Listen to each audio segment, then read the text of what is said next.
We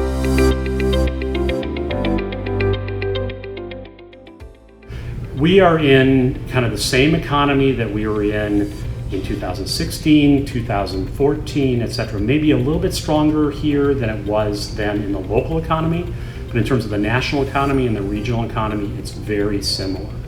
And so we're going to be in a low interest rate environment, so the cost of capital is going to be low for investment, which is always good. Jobs are going to be plentiful. Again, some indication there might be some slowing there, but certainly jobs will still be relatively plentiful. Again, some of the big concerns that business owners should be on the lookout for are trade tensions, as well as uncertainty over policies, especially at the national level with things like the national debt, the deficits, the elections coming up. Those are things that business owners should kind of be being thoughtful about what might happen.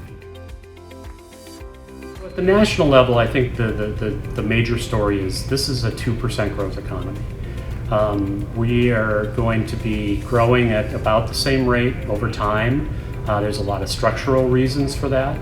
That's slowed since the 1970s, 1960s type of an era. There's a little bit of concern about a growth slowdown below that kind of 2% level in the near term, but it doesn't mean we're going to go into recession. There's a very low chance that we'll actually go into a recession. At the regional level, I think growth has been, again, in about that range. There's some concerns, a lot of concerns with the role of tariff and trade policy on especially the Iowa economy. Illinois is probably in a relatively better position, but some of that will be impacted by things like investment in heavy equipment and things like that. I think the one good thing about the regional economy is that if anything, payroll growth, job growth has kept up relatively strong, whereas at the national level it's showing a little bit of a kind of trailing off. At the local level, there are still some lingering concerns, again, with some of the major manufacturing companies in terms of their long-term growth potential. But I think that those are moderated, and there are some strategies that could be undertaken in order to maybe improve that outcome.